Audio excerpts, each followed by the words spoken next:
যে এখন ইলেকশনের আগে বলে দিয়েছেন হবে বলে, তারপর ইলেকশন শেষ হয়ে গেলে সেটা আবার ভুলে যাবে, এরকম তো কিছু হবে না? হবে, এখান থেকে অনেক মানুষের রুজি রোজগারের ব্যবস্থা হবে। এটা সত্যিকারের হবে কিনা ফ্লাইওভার? যখন টুরিস্ট আসা শুরু হবে, আমাদের হোটেল বিজনেস বাড়বে, গাড়ি বিজনেস বাড়বে। সরকার চাল দিচ্ছে, এখন চিনি দিচ্ছে, সবকিছু ফ্রি দিচ্ছে এখন, তো মানুষ কেন কাজ করবে? যে যদি ফ্লাইওভার হয়ে যায় তাহলে আমাদের ব্যবসাটা বন্ধ হয়ে যাবে। এই যে 2 বছর কনস্ট্রাকশন চলবে, আমাদের পরিবার কি করে চলবে? এই যে আউট অফ ফিয়ার। এত বছর আপনাদের বিজেপি সরকার আসামে, কেন্দ্রতেও আছে, তো এতদিন শিলচরে কেন কোনো ইন্ডাস্ট্রি আপনারা মানে আনতে পারেননি? নমস্কার দর্শকবৃন্দ, আমি কৃষ্ণকান্ত সিনহা, শিলচর নিউজে আবার আপনাদের সবাইকে স্বাগত জানাই। স্পেশাল একটা পডকাস্ট আমি আবার আপনাদের জন্য নিয়ে আসলাম। সামনেই আসছে নির্বাচন, এবং সেই নির্বাচনে আপনারা অনেক প্রতিদ্বন্দ্বী আপনারা শুনেছেন বা দেখছেন এখন। তো আমাদের শিলচর সমষ্টির একজন বিজেপির টিকিট প্রত্যাশী, কাছাড় জেলা বিজেপির ভাইস প্রেসিডেন্ট সহ সভাপতি শ্রী অভ্রজিৎ চক্রবর্তী, আমরা ওনাকে ঝলকদা নামে আমরা চিনি, আপনারাও সবাই চিনেন।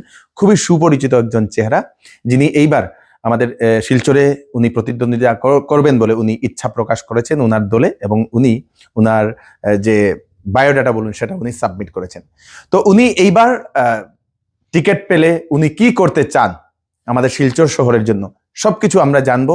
উনার কি ড্রিম, উনার কি মোটো, সবকিছু আমরা জানবো। এবং আপনারাও যারা জানেন না যে উনি কি করতে চাইছেন, সবকিছু আপনারা এই ভিডিওর মাধ্যমে দেখবেন, সঙ্গে থাকবেন আমাদের সঙ্গে। নমস্কার দাদা। নমস্কার। নমস্কার। নমস্কার।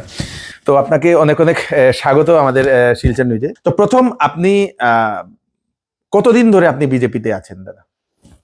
বিজেপিতে আমি দায়িত্ব নিয়েছি 2005 থেকে অফিস বিয়ারার হিসেবে। তার আগে 1996 ইংরেজি থেকে আমার বিজেপিতে যাত্রা শুরু। প্রথমে আমি তারাপুর নিত্যময়ী যে স্কুল, যে সেন্টার, সেখানে আমি 96 ইংরেজিতে পুলিং এজেন্ট ছিলাম। তো সেখান থেকে ধীরে ধীরে দল আমাকে বিভিন্ন সময়ে বিভিন্ন দায়িত্ব দিয়েছে, এবং আমি চেষ্টা করেছি নিষ্ঠার সাথে, সততার সাথে সেটা পালন করার জন্য। এবং বিগত প্রায় 20 বছর থেকেই আমি দলের কোনো না কোনো দায়িত্বে কাজ করে এসেছি। তো আপনাদেরকে তো অনেকবার দেখা যায়, অনেক প্রোগ্রামে আপনি কাজ করেন দলের জন্য অনেক, আর আপনাকে অনেক সামাজিক কাজও আপনাকে করতে দেখা যায়। তো আপনি দলের সঙ্গে সঙ্গে সামাজিক কাজও করেন এরকম? ঠিক সামাজিক কাজের জন্যই দলে আসা। আচ্ছা। মূলত আমি ছোটবেলায় থেকেই আমি সংঘের শাখায় যেতাম, এবং সেখান থেকেই সেই ইন্সপিরেশন গুলো আমরা পেতাম সমাজের জন্য কিছু করার। তো সেই ইচ্ছা নিয়েই ধীরে ধীরে পথ চলা, এবং তারপর রাজনীতির ক্ষেত্রে প্রবেশ। এবং তার জন্য আমি আমার যারা রাজনৈতিক গুরু বলবো বা মেন্টর যারা ছিলেন তাদেরকে আমি কৃতজ্ঞতা জানাই। ওনাদের আশীর্বাদে হয়তো আমি একটা ভালো জায়গায় আসতে পেরেছি। আজকে পৃথিবীর সর্ববৃহৎ রাজনৈতিক দলের আমি একজন সদস্য হতে পেরেছি, এটাই আমার জন্য একটা গর্বের বিষয়। আমরা বিজেপির দলের চাহে কেন্দ্র থেকে শুরু করে রাজ্যের ওনাদের যে মোটো চিন্তাধারা আমরা দেখি। তো আপনি যখন টিকিট প্রত্যাশী, তো আপনি কি করতে চাইছেন আমাদের শিলচর শহরটাকে? আপনার উদ্দেশ্যটা কি? অ্যাকচুয়ালি মানে কি, আমাদের দলের একটা প্রক্রিয়া রয়েছে। সেই প্রক্রিয়া অনুযায়ী যেহেতু আমাদের দল গণতান্ত্রিক দল, সেখানে সবারই একটা অধিকার রয়েছে টিকিট দলের কাছে মনোনয়ন প্রত্যাশা করার জন্য। সেই হিসাবে আমিও আমার দলের কাছে আবেদন জানিয়েছি, এবং দল আমাকে যে দায়িত্ব যখন দেবে বা বিগত দিনে যে দায়িত্ব দিয়েছে আমি সেইগুলো নিষ্ঠার সঙ্গে পালন করার চেষ্টা করেছি। পৌরসভায় যখন আমি ছিলাম তখনও সম্পূর্ণ শিলচর শহরের উন্নয়নের জন্য আমরা কিছু প্ল্যান করেছিলাম, এবং সেই অনুযায়ী অনেকটা কাজ হয়েছে। কিছু কিছু কাজ আমরা করতে পারিনি অনেক অসুবিধার জন্য, কিন্তু অনেকটাই আমরা এগোতে সক্ষম হয়েছিলাম আমরা। বিশেষ করে আমি বলবো এই যে আজকের দিনে আমরা যেটা রাঙ্গির খাল, যেটা আমরা কনস্ট্রাকশন ড্রেনের দেখছি আমরা, সেটা মূলত 2018 ইংরেজিতেই সেটা প্রস্তাব আমরা দেই, এবং আমাদের 16 ইংরেজিতে যে সরকার আসে বিজেপির, তখন আমাদের যিনি ফাইন্যান্স মিনিস্টার ছিলেন, বর্তমান আমাদের মুখ্যমন্ত্রী, ওনার নেতৃত্বে আমরা প্রায় 200 কোটি টাকা শিলচর শহরের জন্য স্যাংশন হয়েছিল। তখন মুখ্যমন্ত্রী ছিলেন সর্বানন্দ সোনোয়াল মহাশয়। এই 200 কোটি টাকার মধ্যে শুধু এই 43 কোটি টাকাটাই আটকানো সম্ভব হয়েছে, বাকি টাকাটা রাখা যায়নি বিভিন্ন কারণে। কারণ এটা যে কোনো প্রজেক্ট যখন সরকার দিয়ে তখন একটা টাইম পিরিয়ড থাকে, ডিউরেশন থাকে। তো আনফরচুনেটলি আমরা সেই ডিউরেশনের মধ্যে সবগুলো কাজ বা ডিপিআর আমরা প্রস্তুত করতে পারিনি, বা যেগুলো প্রস্তুত করা সম্ভব হয়েছিল সেগুলো বিভিন্ন কারণে স্যাংশন হয়নি। শুধু এই রাঙ্গিরখাল ড্রেনের কাজটাই তখন মানে অ্যাডমিনিস্ট্রেটিভ অ্যাপ্রুভাল আমরা নিয়ে রাখতে পেরেছিলাম। সেটা হয়েছিল 2020 ইংরেজির 13 মার্চ আমার যতটুকু মনে আছে। এবং সেটা করা হয়েছিল বলে আজকে আপনারা দেখতে পাচ্ছেন যে রাঙ্গিরখাল ড্রেনের কাজ শুরু হয়েছে। আমরা অনেক আশাবাদী কাজটা শেষ হলে হয়তো জমা জলের যে সমস্যা বা আরবান ফ্লাডের যে সমস্যা সেটা অনেকটাই হয়তো সরানো যাবে। এটাতে একটা প্রশ্ন, তো এটা যে ডিউরেশনটা বলা হয়েছিল যেহেতু তাড়াতাড়ি শেষ হবে, সেটা তো মানে 50%ও হয়নি কাজটা, আপনি কি বলতে চাইছেন সেটা? না, সেটা তো টেকনিক্যাল ব্যাপার। এখানে এত বড় কাজ অনেক টেকনিক্যাল ব্যাপার থাকে। এই বিষয়টা কেন হচ্ছে না বা কোন জায়গায় প্রবলেম রয়েছে এটা যারা টেকনিক্যাল এক্সপার্ট রয়েছেন ওনারা বলতে পারবেন। আমাদের দায়িত্ব ছিল যে শিলচরের জন্য কিছু করা, এবং আমাদের সরকার তখন সুযোগ দিয়েছিল, সেই অনুযায়ী আমরা এটা প্রস্তাব বানিয়েছিলাম, এটা স্যাংশনও করা হয়েছিল তখন, এবং সেই অনুযায়ী পরবর্তীকালে সেটার কাজ শুরু হয়। যদিও সেই প্রস্তাবটা অনেকটাই তালাবন্ধ হয়ে গিয়েছিল, কিন্তু এই সরকার আসার পর আবার সেটাকে রিভাইভ করে সেই জায়গায় আনা হয়েছে। সেটা কি বাংলাঘাট অব্দি যাবে 100%? ফার্স্ট ফেজে যেটা ছিল সেটা প্রায় 3 কিলোমিটারের মতো ছিল আমার যতটুকু মনে আছে, আর বাংলাঘাট অব্দি যেতে হলে প্রায় 14 কিলোমিটার লেন্থ। তো সেটার জন্য ফেজ অনুযায়ী কাজ করতে হবে আমাদের। তো 14 কিলোমিটার যেতে হলে তো অনেক বছর আরো লাগবে। মোটামুটি কতটুকু আমরা আশা করছি, কত সময়ের ভিতরে সেটা হবে? এই ফার্স্ট ফেজের কাজটা শেষ হলে পরে বোঝা যাবে। সেকেন্ড ফেজের কাজটা যদি একসাথে সরকার পয়সা দেয় তাহলে একসাথে হবে, যদি পার্ট ওয়াইজ দেয় তাহলে পার্ট করে করতে হবে এরকম।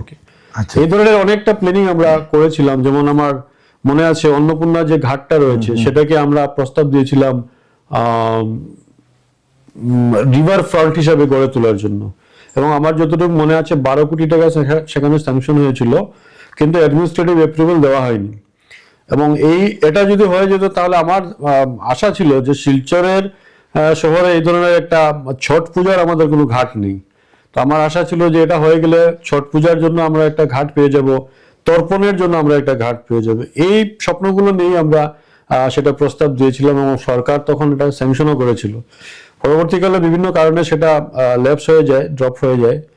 আমরা চেষ্টা করবো আগামী দিনে এই ধরনের আরো অনেক প্রজেক্ট সরকারের থেকে আলাপ আলোচনা করে শিলচর শহরের জন্য নিয়ে আসার জন্য। এবং আমাদের সরকার যেভাবে শিলচর শহরের উন্নয়ন চাইছেন, মাননীয় মুখ্যমন্ত্রী বিশেষ করে বলতেই হবে, এতবার উনি শিলচরে এসছেন, শিলচরের সমস্যাগুলো নিয়ে উনি ওয়াকিবহাল রয়েছেন। আমাদের বিশ্বাস যে উনি শিলচর শহরের জন্য যদি কোনো ভালো প্রস্তাব আমরা নিয়ে যাই তাহলে উনি নিশ্চয়ই সেটা স্যাংশন করবেন। আমাদের শিলচর শহরের আরেকটা সমস্যা হচ্ছে যে যেখানে সেখানে আবর্জনা ফেলা হয়, তো সেইটা নিয়ে আপনি কোনো চিন্তাধারা করেছেন যে ওটাকে কিভাবে কি করতে পারবেন যদি আপনি পরে যদি জিতেন? হ্যাঁ, অ্যাকচুয়ালি মানে কি হয়েছে, এটা শিলচর শহরের জন্য একটা বিরাট সমস্যা।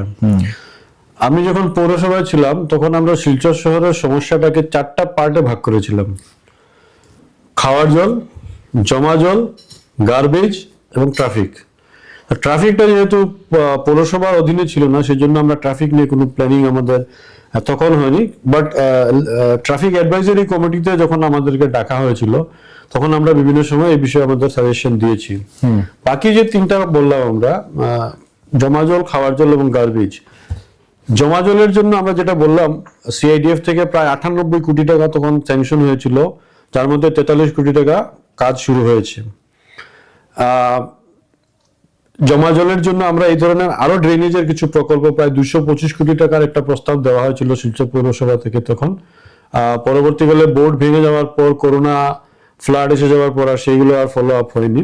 বাট এটা এখনো প্রস্তাব হিসেবে আছে 225 কোটি টাকা শিলচর শহরের সমস্ত ড্রেনেজকে কভার আপ করার জন্য। খাওয়ার জলের জন্য যেটা আমাদের শিলচর শহরের একটা মেজর প্রবলেম ছিল আগে, সেটার জন্য শিলচর পৌরসভার পক্ষ থেকে আমরা সেন্ট্রাল গভর্নমেন্টের যখন দিল্লিতে ডাকা হয়েছিল আমাদেরকে, সেখানে প্রথমে ধারণা হয়েছিল যে শিলচর শহর স্মার্ট সিটিতে ঢুকবে।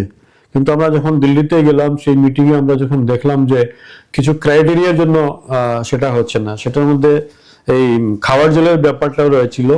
এবং ডিজিটাল যে ট্যাক্স পেমেন্টের সিস্টেম এবং আপনার এলইডি লাইটের জন্য আমরা শিলচরটা স্মার্ট সিটিতে তখন ঢুকতে পারিনি। যাই হোক, তখন আলাপ আলোচনার পর সেন্ট্রাল গভর্নমেন্ট সম্মত হয় যে অমৃতের আন্ডারে শিলচর পৌরসভাকে ঢোকানো হবে, এবং সেই অনুযায়ী আমরা একটা স্কিম পাই 176 কোটি টাকা, যতটুকু আমার মনে আছে, খাওয়ার জলের জন্য প্রজেক্টটা স্যাংশন করা হয়। আপনারা দেখবেন শিলচর মেডিকেল কলেজের ভিতরে যে জায়গাটা নেওয়া হয়েছে এই প্ল্যান্টটা বানানোর জন্য, সেটা তখন আমরা শিলচর পৌরসভা থেকে মেডিকেল কলেজকে অনুরোধ করেছিলাম। পরবর্তীকালে সেটা স্যাংশন হয়েছে এবং কয়েকটি জায়গাতে ওভারহেড রিজার্ভার তৈরি করা হচ্ছে। তার মধ্যে গান্ধীবাগে একটা দেখেছেন আপনারা, ইন্ডাস্ট্রিয়াল এরিয়া মালিনী মিলে সেখানে একটা রয়েছে। তো এই ধরনের কয়েকটা জায়গা আমরা সিলেক্ট করে দিয়েছিলাম শিলচর শহরে খাবার জলের এই সমস্যার সমাধানের জন্য। একটা মালুগ্রামে রয়েছে ওভারহেড ট্যাঙ্ক, আরেকটা সোনাই রোডে রয়েছে। তো এইগুলো অলরেডি তৈরি হয়ে গেছে, এখন অপারেশনও শুরু হয়ে গেছে। এবং সেই ফার্স্ট ফেজের যে কাজটা ছিল, আমার এখন এক্সাক্ট আমার কাছে ডাটাটা নেই কতটুকু শেষ হয়েছে, বাট ফার্স্ট ফেজের অনেকটাই শেষ হয়ে গেছে। ওভারহেড ট্যাঙ্কগুলো তৈরি হয়ে গেছে, পাইপলাইনগুলো দেওয়া হয়ে গেছে। আমার জানার মতো প্রায় 130-32 কিলোমিটার হয়তো পাইপলাইন বসানো হয়েছে, এবং শুনলাম যেটা প্রায় 13,000 মানুষকে কানেকশন দেওয়া হয়েছে। তো এটা আমাদের ফার্স্ট প্রায়োরিটি ছিল। আমরা প্রমিস করেছিলাম পৌরসভাতে আসার সময় যে বিশুদ্ধ পানীয় জল যতদিন পর্যন্ত আমরা দেব না, আমরা খাওয়ার জলের যে ট্যাক্সটা ছিল আমরা রিডিউস করবো, এবং সেটা 100 টাকা থেকে আমরা 75 টাকাতে এনেও ছিলাম তখন। যেটা আমাদের প্রমিস ছিল, আমরা বিশুদ্ধ পানীয় জল দেবো। কেন্দ্র সরকার এবং আসাম সরকারের সহযোগিতায় শিলচর শহরে 176 কোটি টাকার সেই যে প্রজেক্ট যেটা বাস্তবায়িত হয়, এখন সেটার কাজ চলছে। করোনা এবং ফ্লাডের জন্য 2 বছর কোনো কাজ হয়নি, তার পরবর্তীকালে সেটার কাজ শুরু হয়েছে। এখনো দেখা যাচ্ছে বিবেকানন্দ রুট, সোনাই রুট, বিভিন্ন অঞ্চলে সাপ্লাই জলটা নালার গন্ধ আসছে, সেটা নিয়ে কি চিন্তাধারা করেছে? সেটা হয়তো কোনো কোনো জায়গাতে লিকেজ থাকতে পারে। এগুলো মানে যে পাইপ লাইনের যে সিস্টেমটা, এটা তো অনেক পুরনো, সেটা হয়তো জঙ্গার ধরেছে, কোনো জায়গাতে অনেক কি কাজ হয়েছে, পিলারের কাজ হয়েছে, সেটা ফেটে সেদিকে সব নালার জলই ঢুকছে। সেটা পুরো পাইপগুলো রিপ্লেস করার জন্য এই নতুন প্রজেক্টটা দেওয়া হয়েছিল, এবং অনেকটা হয়েছে।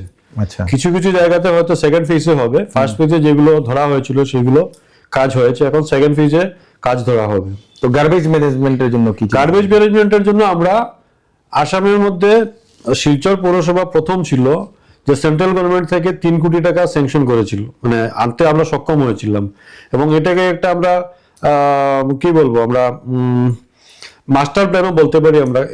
আমরা ধরেছিলাম যে এটাকে ঠিকমতো করতে পারলে নেক্সট স্যাংশন হয়তো আমরা পাবো এই ধরনের। তখন আমরা যেসব জায়গাতে ভারতবর্ষে এই গার্বেজ ম্যানেজমেন্টে ভালোভাবে চলছে সেগুলোকে সার্ভে করে বা শিলচরের জন্য আমরা একটা প্রজেক্ট নিয়েছিলাম, প্রায় 3 কোটি টাকার মতো তখন স্যাংশন করেছিল। কিন্তু পরবর্তীকালে সেই প্ল্যানটা কিছুটা চেঞ্জ করা হয়েছে, প্র্যাকটিক্যাল ফিল্ডে অনেকটা কাজ করার জন্য যেটা হয় আর কি, সেটা চেঞ্জ করে কাজ শুরু হয়েছিল। এবং আপনারা দেখেছিলেন তখন হয়তো এই যে ডোর টু ডোর যেটা গার্বেজ কালেকশন তখন শুরু হয়েছিল, কিন্তু আমাদের কিছুটা প্রবলেম হয়েছে কিছু অ্যাওয়ারনেসের অভাবের জন্য, কিছুটা সেই কর্মচারীর অভাবের জন্য এই প্রজেক্টটা পুরোপুরি সাকসেস হয়নি। বাট আমরা শুরুয়াত যখন করেছিলাম তখন থেকেই এখন পর্যন্ত অনেক জায়গায় সেটা চলছে। তবে আমার যতটুকু ধারণা, সেটাকে যদি শিলচরবাসী নিজের বলে প্রজেক্ট বলে আমরা যদি ধরে নিতে পারি এবং অ্যাওয়ারনেসটা যদি আমরা ঠিক সেভাবে করতে পারি,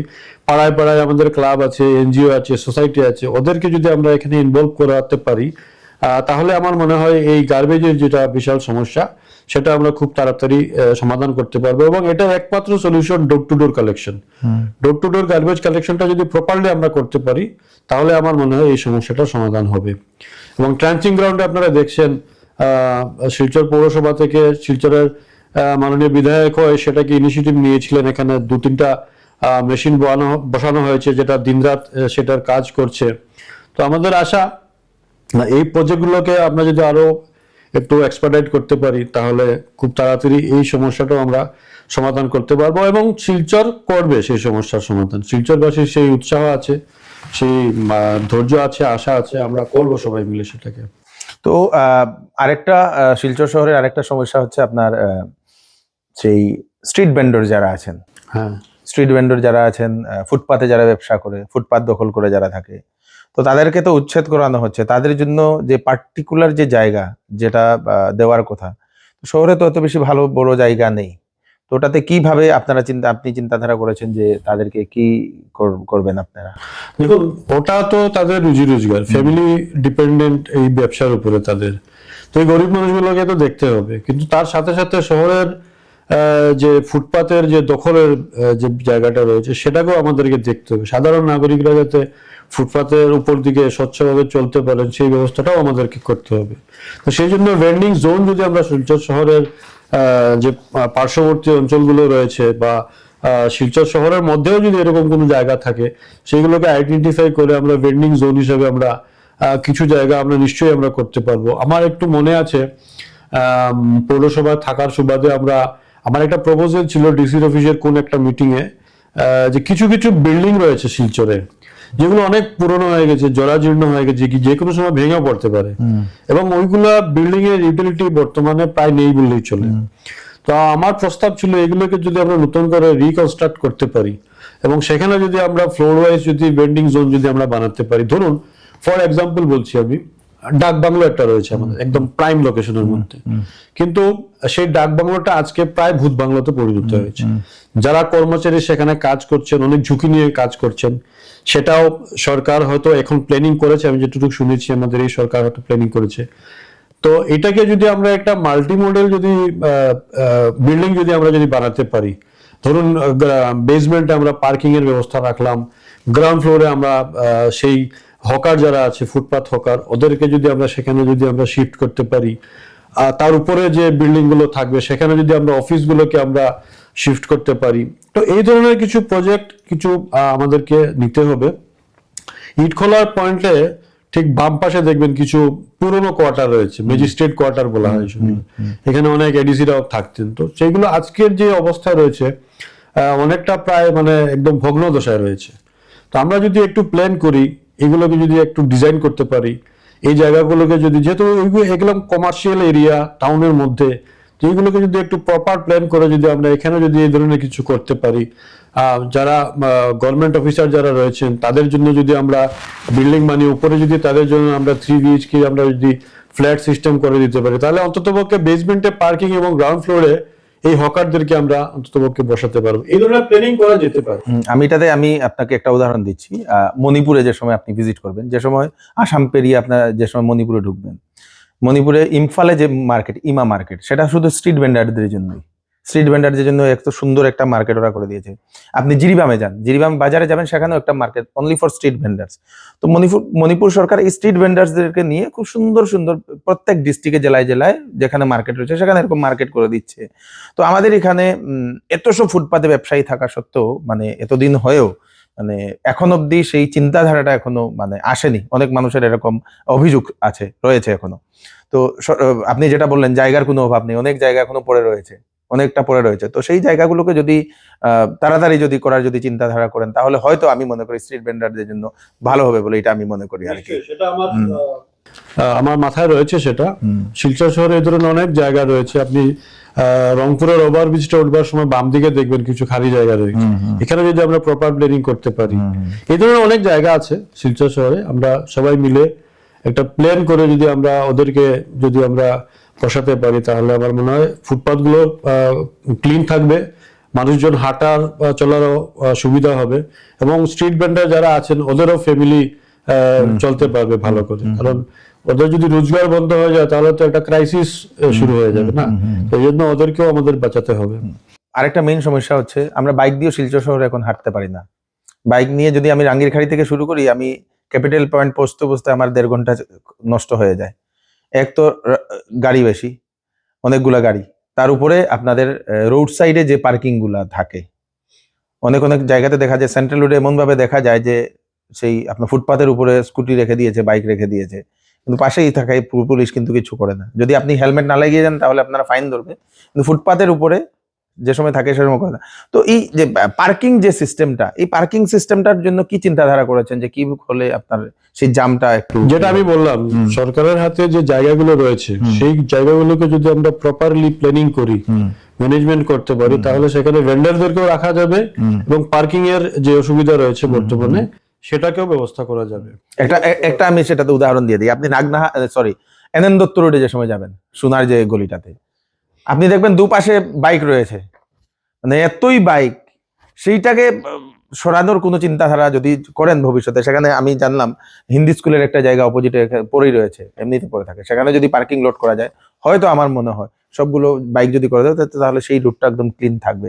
তার সঙ্গে সঙ্গে আরেকটা জিনিস আমি যেটা লক্ষ্য করেছি, আপনার সেই রাঙ্গির খাল, রাঙ্গির খালের তো গার্ডওয়াল হয়েছে, রাঙ্গির খালের গার্ডওয়াল হওয়ার কারণে রাস্তাটা অনেক বড় হয়ে গেছে। তো সেই গার্ডওয়ালের পাশে যদি পার্কিং এর যদি কোনো কিছু ব্যবস্থা করা হয়, যদি আপনাদের সরকার বা আপনার পৌর নিগম যদি করে, তো আমরা মনে করি রাঙ্গির খালের জামটা সেখানে সেই পার্কিং লটটা সেই এরিয়াতে থাকতো।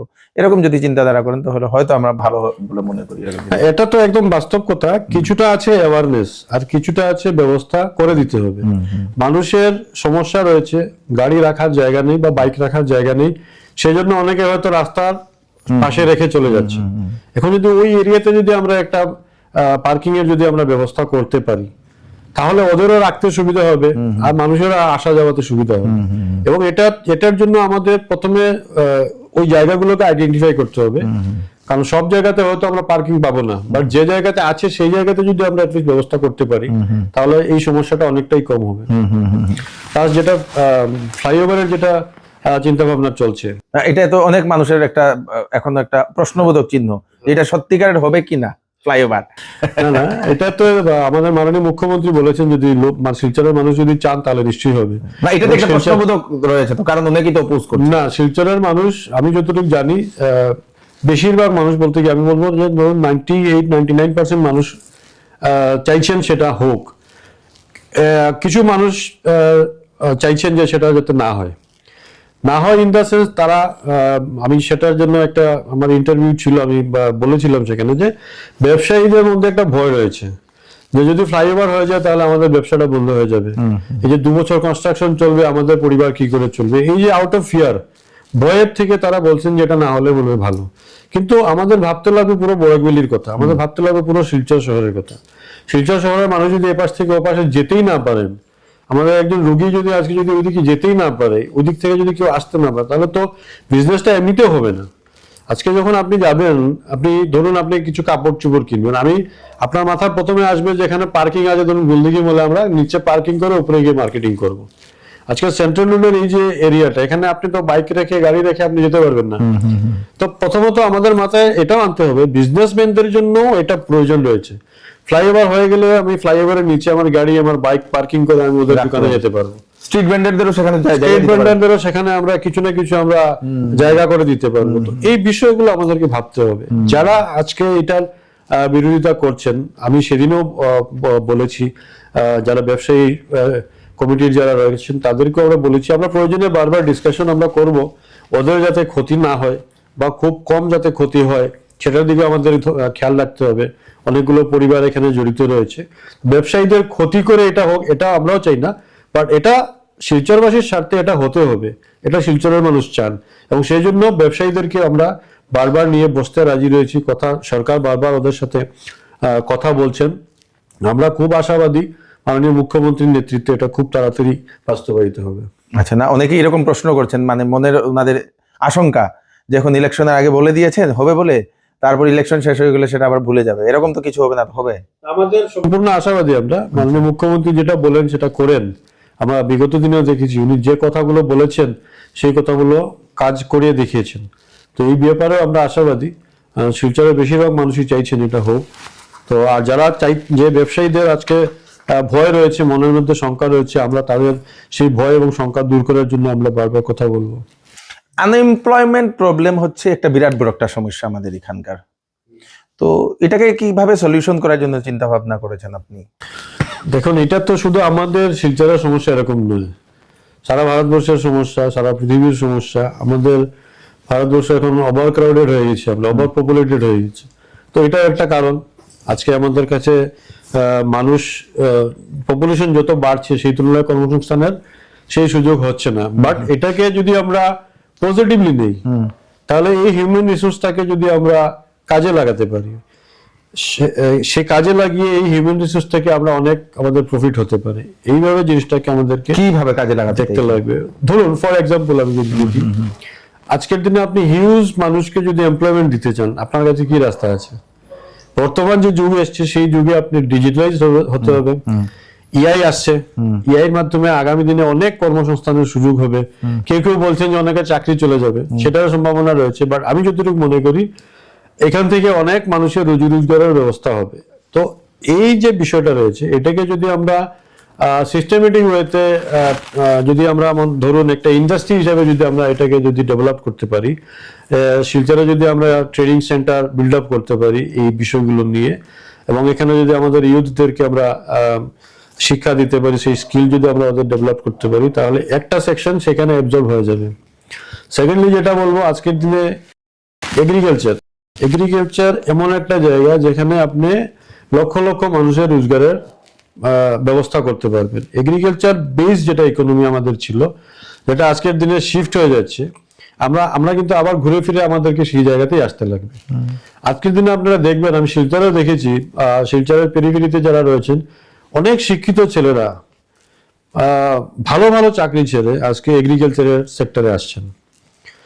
যারা বিদেশ চলে গেছিলেন একটা সময়, তারা ঘুরে এসে এখন এগ্রিকালচারে আজকে মনোযোগ দিচ্ছেন। এই ধরনের যদি আপনারা দেখেন, অনেক অনেক মানুষ এগ্রিকালচারটাকে এখন আবার ইকোনমিকের রাস্তা হিসাবে তারা ধরে নিয়েছেন এবং ফিরে আসছেন সেখানে। এখানে একটা হিউজ স্কোপ রয়েছে।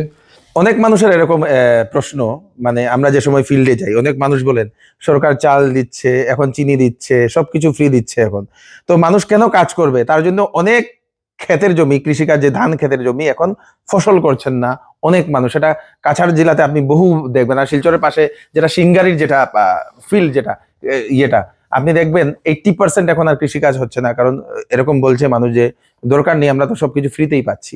তো সেটা কি ফ্রি দেওয়াতে আপনি কি মনে করছেন কি বেকারত্ব বাড়ছে কিনা? এরকম মানুষ এরকম প্রশ্ন করছেন, আপনি কি মনে করছেন? আমি ঠিক জিনিসটাকে এরকম দেখছি না। ফ্রি দেওয়া মানে কি, এটা সাপোর্ট করা, গভর্নমেন্টের পক্ষ থেকে একটা সাপোর্ট করা, আর তো কিছু নয়।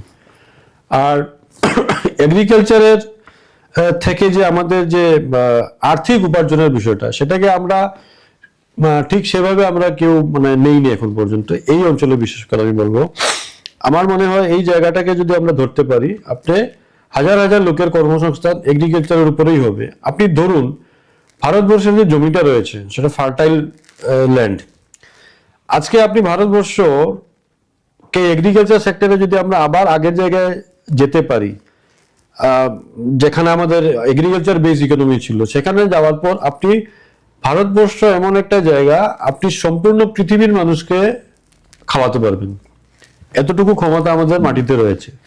কিন্তু আমরা যেহেতু এই আমাদের কৃষক বন্ধুরা বলুন বা আমাদের ইউথ যারা রয়েছেন, তারা সেই বিষয়টাকে ভালোভাবে এতদিন হয়তো সেই সুযোগ সুবিধা পাননি, সেই জন্য তারা কমার্শিয়াল এটা চিন্তা করেনি। কিন্তু আজকের দিনে আমরা দেখছি অনেক ছেলেরা বাইরে থেকে ঘুরে এসে এখন সেই ফার্মিং এর উপরে তারা জোর দিচ্ছেন। তো এটা এমন একটা জায়গা যেখানে হিউজ কর্মসংস্থানের আমরা ব্যবস্থা করে দিতে পারবো। একটা বললাম আপনাকে এআই ডিজিটাল প্ল্যাটফর্ম, আরেকটা বললাম আমি এগ্রিকালচার। আরেকটা জিনিস আমাদের চিন্তা করতে হবে, ভাবতে হবে। আমি একটা সিনেমা দেখেছিলাম যেটা ছিল শেয়ার মার্কেটের উপরে। তো শেয়ার মার্কেটটা হচ্ছে এমন একটা জায়গা, আমেরিকাতে 54% মানুষ শেয়ার মার্কেটে ইনভেস্ট করে এবং সেখান থেকে রোল করে টাকাটা। আমাদের দেশে মাত্র 3.47% মানুষ আমরা শেয়ার মার্কেটে যাই। শেয়ার মার্কেট এমন একটা জায়গা যে সেই ফিল্মের একটা ডায়লগ আমার মনে পড়ছে যে ये एक ऐसा कुआं है जिंदगी भी और पानी पियो तब भी खत्म नहीं होगा। এই মার্কেটটা এমন একটা মার্কেট যেখানে ভারতবর্ষের ইউথরা, ভারতবর্ষের মানুষটা এই ব্যাপারে এখন পর্যন্ত সেভাবে অ্যাওয়ার নয়। এবং আমরা এই মার্কেটটাকে যদি আমরা সেভাবে শিক্ষা দিতে পারি, আমার মনে হয় এখানে হিউজ সুযোগ রয়েছে কাজ করার। আমার জানা মতে আজকে আমার অনেক ছোট ভাই রয়েছে শিলচরে, যারা দেখবেন সারাদিন কোনো কাজ করে না। সকালবেলা যখন শেয়ার মার্কেটটা খুলে তখন থেকে তারা 2-3 ঘন্টা বয় সেখানে, কম্পিউটারে বসে, এবং 8-10 হাজার, কেউ 15 হাজার, কেউ 20 হাজার, কেউ 5 হাজার রোজগার করে। কোনো কোনো দিন লসও হয় তাদের, কিন্তু ওরা দেখা হলে বলে না দাদা আজকে হয়েছে। তার মানে কি আছে, এখানে একটা স্কোপ আছে, এটাকে যদি আমরা একটু হাইলাইট করতে পারি, এটার জন্য যদি আমরা ট্রেনিং কিছু ব্যবস্থা করতে পারি, আমার মনে হয় এখানে একটা হিউজ মানে স্কোপ রয়েছে। সরকারিভাবে চাকরি আপনি সবাইকে দিতে পারবেন না, কোম্পানি রয়েছে, প্রাইভেট সেক্টর রয়েছে, সেখানে আপনি একটা পার্সেন্টেজ মানুষকে আপনি কর্মসংস্থান দিতে পারবেন। কিন্তু এই যে জায়গাগুলো রয়েছে, যেগুলোকে যদি আমরা ভালোভাবে চিন্তা করি, তাহলে আমার মনে হয় আমরা অনেক সুযোগ দিতে পারবো। বরাক উপত্যকার জন্য আমি যদি বলি, আজকের দিনে ইকোনমি যেমন ধরুন দুবাই একটা সময় ছিল তেলের উপরে ওদের পুরো দেশটা চলছিল। এখন তারা দেখছে যে তেল শেষ হচ্ছে, আর সম্পূর্ণ পৃথিবী আজকে এই কি বলে ইলেকট্রনিক কারের দিকে চলে যাচ্ছে, ইভিতে। তো কি হয়েছে, ওরা ধীরে ধীরে বুঝতে পারছে, সেজন্য ওরা শিফট করে দিচ্ছে, ওদের ইকোনমিটা শিফট হয়ে যাচ্ছে এখন সেই ট্যুরিজমের উপর। ওরা বিভিন্ন ধরনের সেই ট্যুরিজমের স্পট গুলো তৈরি করছে। ভারতবর্ষের ইকোনমি, এগ্রিকালচার এবং ট্যুরিজম, এটা আমাদের প্রাচীনকাল থেকেই ছিল। এখন যদি আমরা সেটাকে যদি আঁকড়ে ধরি, আমাদের বাঁচার সম্ভাবনা থাকবে, বেশি থাকবে। অযোধ্যাতে যে বছর রাম মন্দির প্রতিষ্ঠা হয়, সেই বছর অযোধ্যাতে প্রায় 22 কোটি মানুষ রিলিজিয়াস ট্যুরিজমের জন্য গিয়েছেন। কুম্ভ মেলা হয়েছে আমরা জানি, সেখানে 65 কোটি মানুষ, মানে দুটো আমেরিকার মতো মানুষ আমাদের এখানে শুধু সেই কুম্ভ মেলাতে স্নান করার জন্য এসেছেন। কতটা ইকোনমি বুস্ট হয়েছে উত্তরপ্রদেশে বলুন। এতদিন সেই ট্যুরিজম নিয়ে কেন চিন্তা করা হলো না শিলচরকে? এতদিন কেন হয়নি সেটা আমি ঠিক বলতে পারবো না, বাট আমার মনে হয় এখন আমরা যে ট্রেকে আছি, মাননীয় মুখ্যমন্ত্রী আপনার কিছুদিন আগে দেখেছেন ব্রহ্মপুত্রের উপরে একটা রিভার ফ্রন্ট বানিয়েছেন। সেই ট্যুরিজমের কথা চিন্তা মাথায় রেখে আমাদের এখানে এই ধরনের অনেক স্কোপ রয়েছে।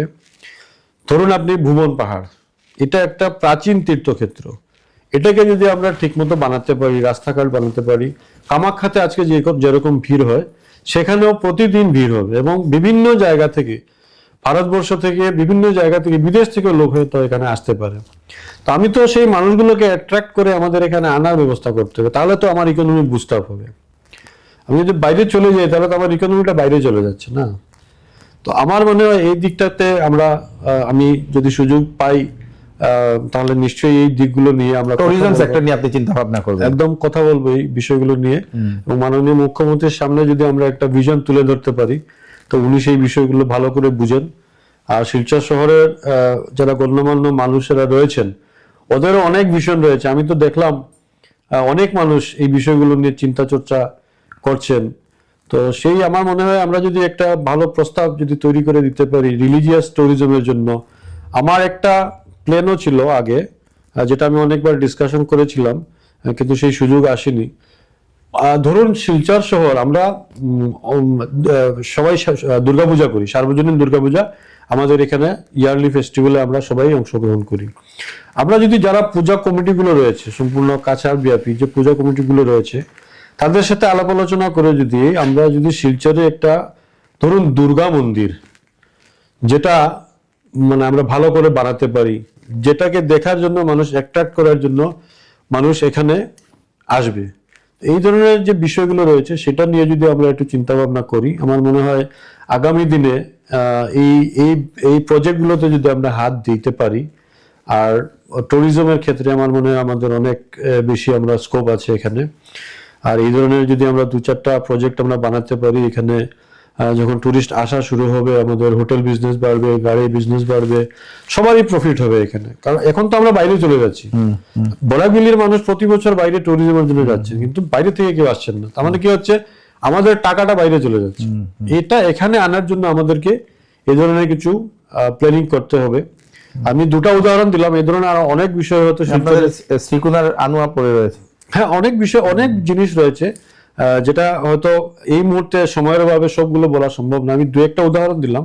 এই ধরনের যে জিনিসগুলো রয়েছে, আমরা যদি সেটাকে প্রপার প্ল্যানিং করতে পারি ট্যুরিজমের জন্য, আমার মনে হয় শিলচরের ইকোনমি বুস্ট আপ হবে, অর্থনৈতিকভাবে আমরা উন্নত হব, এবং বেকার যারা রয়েছেন তাদের কিছু কর্মসংস্থানের ব্যবস্থা করা যাবে এখানে। এবং হ্যাঁ, হেভি ইন্ডাস্ট্রি অবভিয়াসলি। এটা একটা প্রশ্ন আমার ছিল আর কি, যে এত বছর আপনাদের বিজেপি সরকার আসামে, কেন্দ্রতেও আছে, তো এতদিন শিলচরে কেন কোনো ইন্ডাস্ট্রি আপনারা মানে আনতে পারেননি, এরকম একটা মানুষের প্রশ্ন রয়েছে। না, ইন্ডাস্ট্রি আনতে পারেনি বলতে সেরকম নয়, এগুলো অনেকগুলো প্রস্তাব রয়েছে এখন বর্তমানে।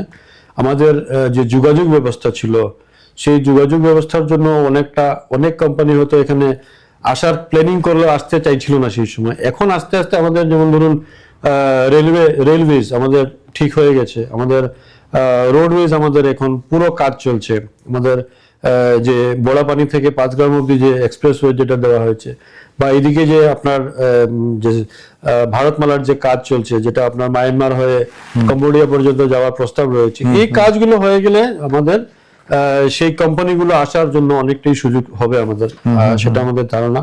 এবং মাননীয় মুখ্যমন্ত্রী বলেছেন যে পাঁচগ্রামের জায়গাতে কিছু উনি প্ল্যানিং করছেন। আমি যতটুকু শুনেছি যে ইথানল দিয়ে কিছু একটা চিন্তা ভাবনা হচ্ছে এখানে। তো এই ধরনের পরিকল্পনা নিশ্চয়ই আমাদের সরকার করছে, যেটা আগামী দিনে বাস্তবায়িত হবে, এটা এরকম চিন্তা ভাবনা আছে। আচ্ছা, অনেক মানুষের এরকম প্রশ্ন যে কেন শিলচরে ইন্ডাস্ট্রি হয় না, এতদিন কেন হয়নি? তো একটা যুক্তিসঙ্গত উত্তর আমাদের যিনি ঝলক দাউনি দিয়েছেন।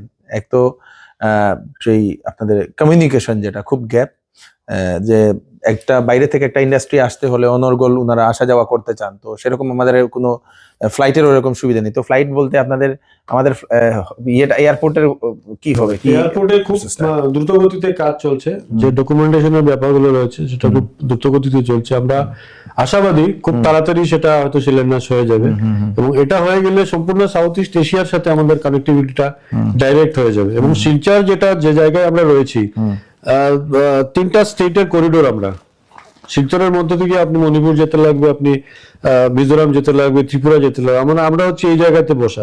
তো আমাদের এখানে এই জায়গাটা, শিলচরটা ইন ফিউচারে আমরা ইকোনমিক হাব হিসাবে আমরা তৈরি করতে পারবো। সম্পূর্ণ ব্যবস্থা রয়েছে আমাদের, শুধু ইনফ্রাস্ট্রাকচারের একটা প্রবলেম ছিল, যেটা এখন আমরা আমাদের যে সরকার কেন্দ্র এবং আসামের যে সরকার রয়েছেন ভালোভাবে সেই ইনফ্রাস্ট্রাকচার ডেভেলপমেন্টে মনোযোগ দিয়েছেন, এবং মাননীয় মুখ্যমন্ত্রী এটা বারবার রিভিউ করছেন। আমাদের এই যে ইস্ট ওয়েস্ট করিডোর, যেটা অনেকদিন থেকে কাজগুলো ধীর গতিতে চলছিল, আপনারা দেখেছেন বিগত দিনে আমাদের মাননীয় বরাক উপত্যকা ডেভেলপমেন্ট মন্ত্রী প্রায় 2 মাসে অন্তত 4-5 বার সেটা রিভিউ করেছেন, ভিজিট করেছেন। তো আমরা আশাবাদী ম্যাক্সিমাম জায়গাটাই কমপ্লিট হয়ে গেছে, সামান্য জায়গা রয়েছে, সেটাও মার্চ এপ্রিলের মধ্যে সেটাও কমপ্লিট হয়ে যাবে। তাহলে রোডওয়েজ হয়ে গেল, রেলওয়েজ হয়ে গেল, আর এয়ারপোর্টের তো কাজ চলছে, এটা হয়ে গেলে আমাদের কানেক্টিভিটি সাউথ ইস্ট এশিয়ার সাথে, আমরা রেস্ট অফ দ্য ইন্ডিয়ার সাথে সাথে আমরা সাউথ ইস্ট এশিয়াতেও আমরা আমাদের কানেক্টিভিটিটা ডাইরেক্ট হয়ে যাবে। তো তারপরে আমার মনে হয় এখানে একটা ফ্লাড আসবে, যার জন্য আমি বলবো সবাইকে এখন থেকে মেন্টালি প্রিপেয়ার থাকার জন্য। এই সুযোগটাকে যদি আমরা কাজে লাগাতে না পারি, তাহলে কিন্তু আমাদের বিরাট ক্ষতি হয়ে যাবে। সরকার সব সুযোগ করে দিচ্ছেন, বাট এটাকে কাজে লাগাতে হবে। কাজে লাগানোর জন্য আমাদের শিলচরের মানুষকে তৈরি হতে হবে, তার জন্য মানসিকভাবে আমরা সবাই তৈরি রয়েছি, এই সুযোগটাকে আমরা কাজে লাগাবো। আরেকটা আমাদের এখানের সমস্যা হচ্ছে, ঘন ঘন আমাদের শিলচরে চুরি হয়, পুলিশ চোরদেরকে ধরতে পারে না, মানুষের এরকম একটা ইয়ে থাকে আর কি, অভিযোগ। পুলিশ মানে থাকা সত্ত্বেও পেট্রোলিং হয় না সময় মতো, চুরির হারটা আগের তুলনায় অনেকটা বেড়েছে, এবং সাহসও অনেকটা বেড়েছে। সিসিটিভি লাগিয়েও মানুষের কোনো লাভ হচ্ছে না। তো সেই ব্যাপারে, সেই ল অ্যান্ড অর্ডার সিচুয়েশন বলতে পারেন, বা সিকিউরিটি সিস্টেমের সিচুয়েশন সম্বন্ধে কি চিন্তা ভাবনা আছে আপনাদের? এটা আমার মনে হয় মানে এই যেটা বলছেন আপনি, ঘন ঘন চুরি হচ্ছে বা পুলিশ ধরতে পারছে, এই ব্যাপারটা ঠিক এরকম নয়। আমাদের পুলিশ প্রশাসন সক্রিয় রয়েছে। আপনারা দেখতে পাচ্ছেন প্রতিদিনই রাত্রিবেলা ড্রাগস ধরা হচ্ছে, বা এই যে চোরাচালান যেগুলো রয়েছে প্রতিদিন ধরা হচ্ছে। সেই জায়গাতে হয়তো কোনো কোনো জায়গাতে ছোটখাটো চুরির ঘটনা হচ্ছে না এরকম নয়, কিছু কিছু জায়গায় হতেও পারে, কিন্তু পুলিশ প্রশাসন তৎপরতার সাথে সেগুলোকে হ্যান্ডেল করছে। যদি এরকম কোনো ঘটনা ঘটে থাকে যে চুরি হয়েছে আর পুলিশ সেটাকে দেখেনি বা অ্যারেস্ট করতে পারেনি বা সেই তদন্ত হয়নি, তাহলে অন্য কথা। কিন্তু এরকম কোনো ঘটনা আমার চোখে আসেনি এখন পর্যন্ত। পুলিশের কাছে যখন কেউ এফআইআর করছেন, পুলিশ তৎক্ষণাৎভাবে সেইগুলোকে তদন্ত করছেন। হ্যাঁ, অনেক সময় হয়ে যায় তদন্ত প্রক্রিয়াতে গেলে কিছু সময় ডিলে হয়, সেটার জন্য হয়তো আমরা ভাবি যে পুলিশ কিছু করছে না, বাট এরকম নয়, পুলিশ সতর্ক রয়েছে। সেজন্য আমরা বলতে পারি যে আজকে আমরা যে শান্তিতে রয়েছি, শিলচরে আমরা যে শান্তিতে আছি, সেটার জন্য আমরা পুলিশ প্রশাসনকে আমাদেরকে ধন্যবাদ দিতে হবে। না, অনেক মানে মানুষের এরকম ইয়ে থাকে, প্রশ্ন যে পেট্রোলিং হয় না ঠিক মতো। এরকমও ঠিক না। আমি তো অনেক সময় ধরুন আমরা যখন শ্মশান স্টেশনে যাই রাত্রিবেলা, খুব মারা টারা গেলে, আসতে সময় পুলিশ আমাদেরকেও আটকায়, কোথা থেকে আসছেন এগুলো জিজ্ঞেস করে। তো করে না এরকম নয়, হয়তো সব জায়গায় যেতে পারছে না, এটা হতে পারে। যে জায়গায় আমার গলিতে আসেনি, হয়তো আমরা ভাবছি যে পুলিশ তো এখানে আসেনি, এরকম নয়। মেইন রোডগুলো পুলিশ পেট্রোলিং করছে, কভার দিচ্ছে, যতটুকু সম্ভব ওরা করে যাচ্ছে। তো শিলচরের অনেক আর্টিস্ট আছে যারা ধরে নিন কোনো নাটকের কোনো ফার্ম বলতে পারেন, নাটকের একটা সংগঠন বলতে পারেন, গানের একটা সংগঠন। আমাদের কালচারাল ডিভিশন নিয়ে আমাদের শিলচরে কোনো স্কোপ নেই। এতদিন হয়েও মানে এই জিনিসগুলা নিয়ে কেউ চিন্তা করছে না যে তাদের জন্য কোনো স্কোপ করে দেওয়া হোক। শিলচরে বা বরাকবেলিতে যদি সাধারণ একটা যদি স্থানীয় ছেলেমেয়েরা যদি কোনো একটা সিনেমা করে, সেটা দেখানোর জায়গা খুঁজে পান না। তো সিনেমা করব কেন? তো সেই সব সেক্টরে মানুষ যেতে চাইছে, যদিও স্কোপ আছে, কিন্তু আমাদের এখানে প্ল্যাটফর্ম না থাকার কারণে তাদের ট্যালেন্টটা বেরিয়ে আসছে না। তো সেটা নিয়ে কি চিন্তা ভাবনা আপনাদের? অ্যাকচুয়ালি এটা আমার মাথায় রয়েছে। আমার সাথে কয়েকজন, যেহেতু আমিও কালচারাল ব্যাকগ্রাউন্ডের লোক, আমার সাথে রেগুলার যোগাযোগ হয়, আমি বিভিন্ন সংস্থার সাথেও জড়িত রয়েছি। এই কথাগুলো অনেকবার আমরা ডিসকাশনও করেছি, এবং বরাকবেলিতে একটা একাডেমি, কালচারাল একাডেমি বা ড্রামা একাডেমি, এই ধরনের আমরা অনেকবার প্ল্যানিং করেছি। তো যেহেতু সেরকম সুযোগ হয়নি, সেটাকে বাস্তবায়িত করা যায়নি। তবে যদি সুযোগ আসে, সেটা আমার মাথায় রয়েছে এবং আমি সেটা করব। যারা কালচারাল সেক্টরের সাথে জড়িত রয়েছেন, ওদের সাথে বসে কথা বলে কি ধরনের করা যেতে পারে। অনেক লোক রয়েছেন যারা চেষ্টা করছেন এই বিষয়ে, ব্যক্তিগত স্তরে অনেক লোক রয়েছেন যেটা এই বিষয় নিয়ে চেষ্টা করছেন। তো আমি যদি সুযোগ আসে কোনো সময়, আমি নিশ্চয়ই তাদের সাথে বসে একটা প্ল্যানিং করব, এবং আমারও ইচ্ছে রয়েছে এখানে যদি একটা আমরা একাডেমি এরকম কিছু বানাতে পারি, ধরুন ড্রামা একাডেমি হোক, ডান্স একাডেমি হোক, কালচারাল একাডেমি হোক, তাহলে আমার মনে হয় বরাক উপত্যকার মানুষের অনেক উপকার হবে। আরেকটা জিনিস আমার মাথায় রয়েছে, আমি সেদিনও গিয়েছিলাম একটা কনভেনশনে, সেখানে আমি বলেছি আমাদের এখানে হোমিওপ্যাথি হসপিটালের একটা ডিমান্ড রয়েছে, এবং এই ব্যবসার সাথে সম্পূর্ণ বরাকবেলিতে প্রায় 30-40 হাজার লোক জড়িত রয়েছে, একদম গ্রাম থেকে গ্রামান্তরে যারা চিকিৎসা ব্যবস্থা করে দিচ্ছেন। কিন্তু আমাদের এখানে এই হসপিটাল নেই হোমিওপ্যাথিক। তো এটাও যদি আমরা করতে পারি, তাহলে অনেক ছেলেমেয়েরা সেখান থেকে এডুকেশন নিতে পারবে, এই হোমিওপ্যাথি হসপিটালে থেকে শিক্ষা নিতে পারবে, বা অনেক মানে লোক যারা রয়েছেন যারা টাকার অভাবে এলোপ্যাথিক চিকিৎসা ভালোভাবে করাতে পারছেন না। যদিও সরকার এখন অনেককেই সেই সুযোগ করে দিয়েছে, আয়ুষ্মান কার্ডের মাধ্যমে আমরা আজকে সেই সুযোগ পাচ্ছি, তথাপিও কিছু মানুষ থেকে যান যারা সেই সুযোগটাও নিতে পারেন না বা যেতে চান না। আমার মনে হয় একটা হোমিওপ্যাথিক হসপিটাল যদি হয়, এখানে কিছু কর্মসংস্থানেরও ব্যবস্থা হবে। গ্রামে যারা রয়েছেন, যারা এই ফেসিলিটিগুলো দিচ্ছেন, ট্রিটমেন্টগুলো করছেন, ওদেরও একটা সুবিধা হবে, এবং যারা পেশেন্ট যারা রয়েছেন ওদেরও সুবিধা হবে। এটাও আমার মাথায় রয়েছে, এটাও আমি কথা বলবো। সুযোগ আসলে আমি যদি উপযুক্ত স্থান পাই, আমি নিশ্চয়ই সেই কথাগুলো বলবো। আরেকটা হচ্ছে আপনাদের অনেক ছেলেমেয়েরা, এখন তো আপনার স্টার্ট আপের যুগ, আপনি দেখেছেন, তো অনেক ছেলেমেয়েরা স্টার্ট আপ করতে চায়। তো সব থেকে বড় সমস্যা হচ্ছে ফান্ডিং নেওয়া নিয়ে। আইডিয়া তো থাকে কিন্তু ফান্ডিং নেই। তো এই ফান্ডিং নেই, মানে যদিও এই আইডিয়াটাতে যদি একটু ফান্ডিং করা হয়, তাহলে সেই আইডিয়াটা বুস্ট আপ হবে, তো অনেক কর্মসংস্থান হবে। তো সেই সব নিয়ে কি চিন্তা ভাবনা আছে আপনাদের? এই স্টার্টআপের ব্যাপারটা একটা খুব ভালো প্রশ্ন আপনি করেছেন। আমি যতটুকু জানি, বরাক উপত্যকাতেও অনেক এরকম লোক রয়েছেন যারা এই স্টার্টআপের সুযোগ নিয়েছেন, সরকারিভাবেও নিয়েছেন ওনারা। আর কিছু কিছু লোক রয়েছেন যারা কাজ করছেন কিন্তু সেভাবে সরকারি সাহায্য পাননি। তো এটার জন্য আমরা একটা প্রসেস করতে হবে। আমার মনে হয় এটার জন্য একটা যদি আমরা প্রপার যদি ম্যানেজমেন্ট, এটা প্রপার যদি আমরা ব্যবস্থা রাখতে পারি এখানে, তাহলে আমার মনে হয় যারা এই স্টার্টআপের সাথে জড়িত রয়েছেন বা যাদের উৎসাহ রয়েছে, তারা এটার উপকার নিতে পারবেন। এবং যারা এখনো জড়িত হননি, ওরা যখন দেখবেন যে আর 5টা মানুষ উপকৃত হচ্ছে, তখন তারা ওই জায়গাটাতে আসবেন। আমি একটু আগে বলেছিলাম যে ডিজিটালের ব্যাপারটা, এই জায়গাটাকেও কিন্তু অনেকটা সুযোগ রয়েছে। বরাক উপত্যকাতে আমি দেখছি অনেক কন্টেন্ট ক্রিয়েটাররা রয়েছেন, অনেকভাবে চেষ্টা করছেন, অনেক সাকসেসও হয়েছেন এখানে। সেই জায়গাটা কিন্তু একটা সুযোগ রয়েছে, যদি আমরা এটাকেও যদি আমরা চ্যানেলাইজ করতে পারি, প্রপার চ্যানেল করতে পারি আমরা, তাহলে আমার মনে হয় এই জায়গাটা তো অনেকটা সুযোগ রয়েছে ছেলেমেয়েরা স্বনির্ভর হওয়ার জন্য। তো স্পোর্টস নিয়ে কি চিন্তা ভাবনা? স্পোর্টস নিয়ে তো আমরা এখনো পিছিয়ে রয়েছি।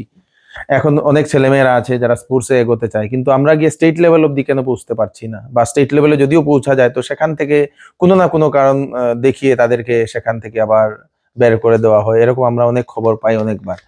তো সেটা নিয়ে কি চিন্তা ভাবনা রয়েছে? স্পোর্টস এখনো যেহেতু ডিএসএ থাকা সত্ত্বেও মানে স্পোর্টস নিয়ে কোনো ইয়ে হচ্ছে না কেন?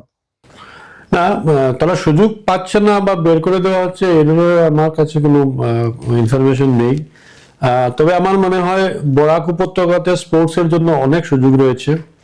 আমি কয়েকদিন আগে লক্ষ্মীপুরে গিয়েছিলাম, আমার জানা ছিল না যে সেখানে ন্যাশনাল চ্যাম্পিয়ন রয়েছেন, ব্যাডমিন্টনেও রয়েছেন। আপনারা সবাই দেখেছেন কিছুদিন আগে লক্ষ্মীপুরের ব্যাডমিন্টন শাটলার, যিনি ন্যাশনাল লেভেলে উনি আজকে প্রতিদ্বন্দ্বিতা করছেন। এই ধরনের ফেন্সিং এর ন্যাশনাল চ্যাম্পিয়ন রয়েছেন। অনেক লোক রয়েছেন এখানে যাদের সুযোগ রয়েছে। তো হকিতে অনেক প্লেয়াররা উঠতে চায় বা খেলতে চায়, কিন্তু আমরা সেই প্রপার ট্র্যাকটা তাদের দিতে পারছি না। আমার মনে হয় এই বিষয়টা নিয়ে আমাদের একটু গভীরভাবে চিন্তা করা প্রয়োজন। বর্তমানে আমাদের সরকার এমপি এবং এমএলএ দের দায়িত্ব দিয়েছেন যে এই খেলার বিষয়ে তারা যাতে উৎসাহ দেখান। সেই জন্য আপনারা দেখেছেন এখন এমএলএ কাপ, এমপি কাপ, এই ধরনের প্রতিযোগিতা আয়োজন করা হচ্ছে। তো মূলত তার পিছনে মেইন উদ্দেশ্য হচ্ছে এটাই, যে এই প্রতিযোগিতার মাধ্যমে প্রতিভাদেরকে খুঁজে আনা। তবে আমার মনে হয় এটার সাথে সাথে আমরা যদি কিছু একাডেমি এখানে যদি আমরা বানাতে পারি, তৈরি করতে পারি, যেগুলো একাডেমি আছে এগুলোকে যদি আমরা অল্প বুস্ট আপ করতে পারি, আমরা বাইরে থেকে যদি আমরা এক্সপার্টকে আনতে পারি ট্রেনিং এর জন্য, আর যেসব জায়গাতে এখনো একাডেমি তৈরি হয়নি সেই জায়গাগুলোতে যদি আমরা একাডেমি আমরা তৈরি করে দিতে পারি, তাহলে আমার মনে হয় একটা ভালো সুযোগ রয়েছে।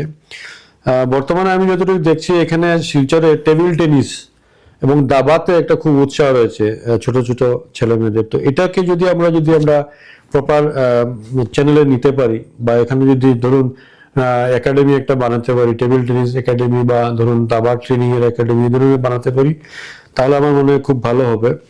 শিলচর ডিএসএ তে আমি মেম্বার হয়েছিলাম বিগত যে কমিটি হয়েছিল সেখানে, এবং আমার একটা স্বপ্ন ছিল যে ধরুন আমরা গুয়াহাটিতে আমরা বছরে 2টা বা 3টা আইপিএল আমরা ম্যাচ পাই, কিন্তু বরাকভ্যালিতে আমরা পাই না।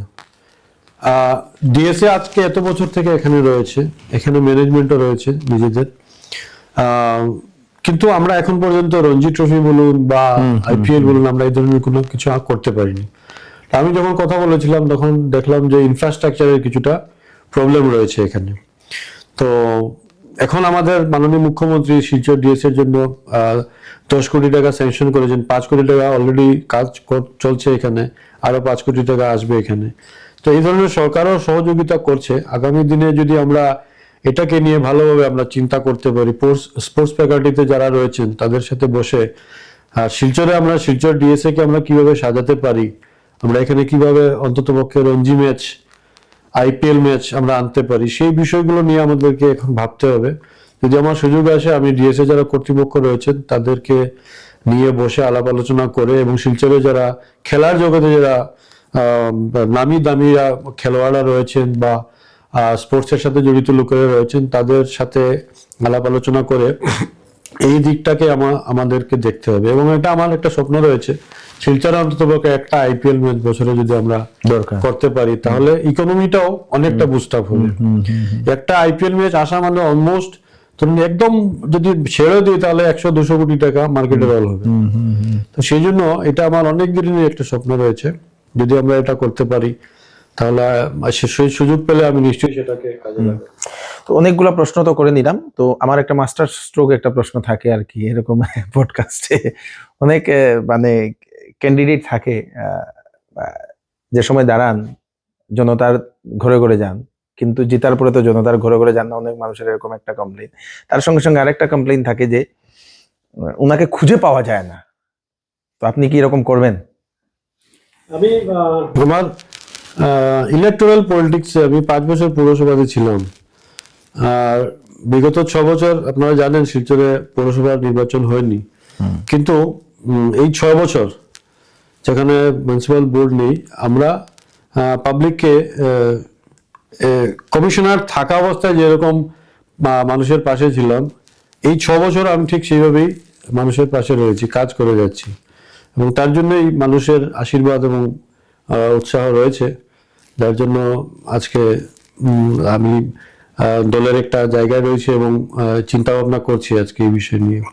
তো পাবলিক লাইফে সব যাদের সাথে আমি ইন্টারাক্ট হয়েছি বা যাদের সাথে এতদিন ধরে চলেছি পাবলিক, বুঝেছি আমি যে পাবলিকের শিলচরের মানুষ কি মানে সে ধরনের বিশেষ কিছু চান না, শুধু একটু ভালোবাসা চান, একটু স্নেহ চান, সুবিধা অসুবিধা থাকলে একটু খবর নিতে লাগে, এইগুলোই চান, বিশেষ কিছু চাওয়ার না। তো আমার মনে হয় জনপ্রতিনিধি হয়ে এটা প্রথম দায়িত্ব এবং কর্তব্য যে মানুষের পাশে থাকা, এবং আমি বিগত দিনে যেভাবে চেষ্টা করেছি, আগামী দিনে যদি সুযোগ আসে ঈশ্বরের আশীর্বাদ, তাহলে নিশ্চয়ই সেই মানুষের পাশে থাকবো, কারণ মানুষ যদি আমাকে সেই সুযোগ দেন তাহলে মানুষের পাশে দাঁড়াতেই হবে।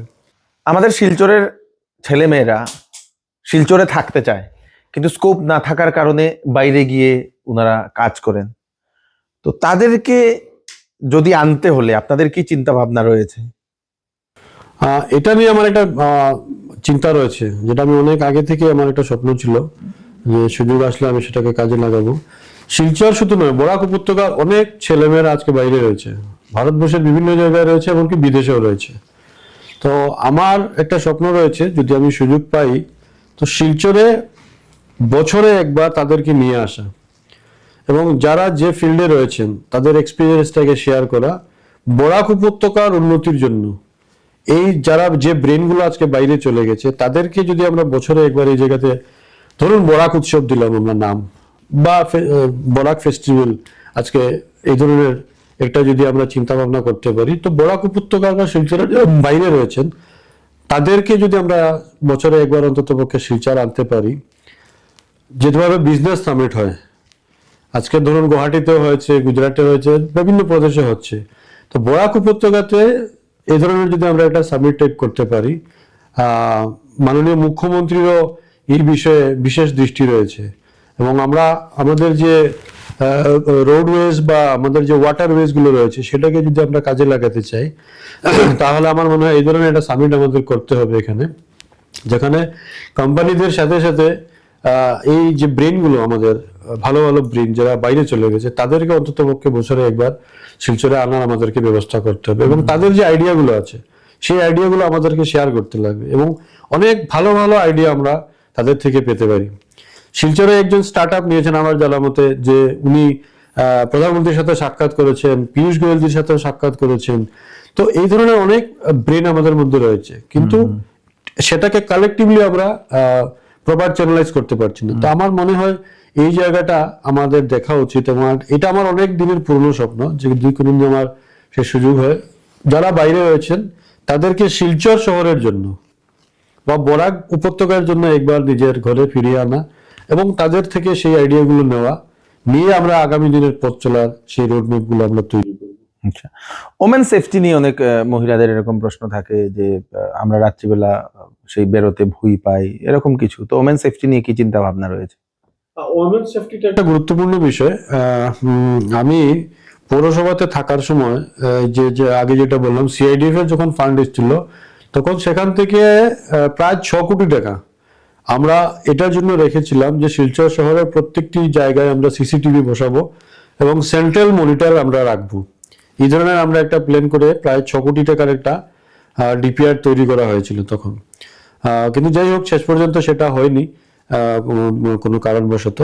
তবে এই বিষয়টাকে আমার মনে হয় পুলিশ প্রশাসনের সাথে একবার বসে, জেলা প্রশাসনের সাথে বসে এটাকে যদি আমরা করে নিতে পারি, ডিজিটাল ট্রাফিক সিগন্যাল এবং আপনার এই যে সিসিটিভি বললাম, আমরা প্রত্যেক শহরের প্রত্যেকটি জায়গাতে যদি প্রত্যেকটি কর্নারে যদি আমরা সিসিটিভি আমরা বসিয়ে সেন্টারে যদি আমরা সেটাকে মনিটরিং এর ব্যবস্থা রাখতে পারি, তাহলে এই যে ওমেন সেফটির যে ব্যাপারটা সেটা অনেকাংশেই আমরা সফল হতে পারবো।